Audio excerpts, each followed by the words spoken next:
বোমা রাখা ট্রেনে ক্রু মেম্বার সহ এখনো আরো 9 জন যাত্রী অবশিষ্ট রয়েছে। তাদেরকে বাঁচানোর জন্য এবং বোম ডিফিউজ করার জন্য আর কোনো পথ খোলা ছিল না। তাদের বাঁচাতে আরো একটি চেষ্টা করে রেলওয়ের কন্ট্রোল অপারেটর। অত্যন্ত ঝুঁকিপূর্ণ হলে এটা ছাড়া আর কোনো পথ খোলা ছিল না। তাই 120 কিলোমিটার গতিতে চলতে থাকা বুলেট ট্রেন থেকে যাত্রীসহ দুটি বগি আলাদা করার পরিকল্পনা করে, কারণ ট্রেনের গতি 100 কিলোমিটার এর কম হলে বোমা বিস্ফোরণ হয়ে যাবে। তারা খুব তাড়াতাড়ি কাজ শুরু করে দেয়। এদিকে ট্রেনে থাকা যাত্রীরা ধাক্কা সামলানোর জন্য সবকিছু জিনিস দিয়ে তাদের আশেপাশে সবকিছু কভার করে দেয়, যাতে লাইন বিচ্যুতির ধাক্কা তারা খুব সহজে সামলে উঠতে পারে।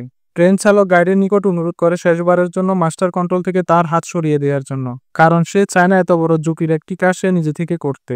লাইন বিচ্যুতির পর বগির গতি কমানোর জন্য এবং রেল লাইনে কয়েক ধাপে পানির ট্যাঙ্কি রাখা হয়, যাতে বগির গতি রোধ হয় এবং আগুন ধরে না যায়। লাইন পরিবর্তনের পর ট্রেনের মূল অংশের সাথে সাথে বিস্ফোরণ হয়ে যায় এবং যাত্রীবাহী বগিটি থামলে নিরাপত্তা কর্মীরা বগির ভিতর থেকে সবাইকে সুস্থভাবে উদ্ধার করতে সফল হয়। শ্বাসরুদ্ধকর পরিস্থিতির শেষে সকলের মাঝে সফলতার হাসি ছড়িয়ে পড়ে।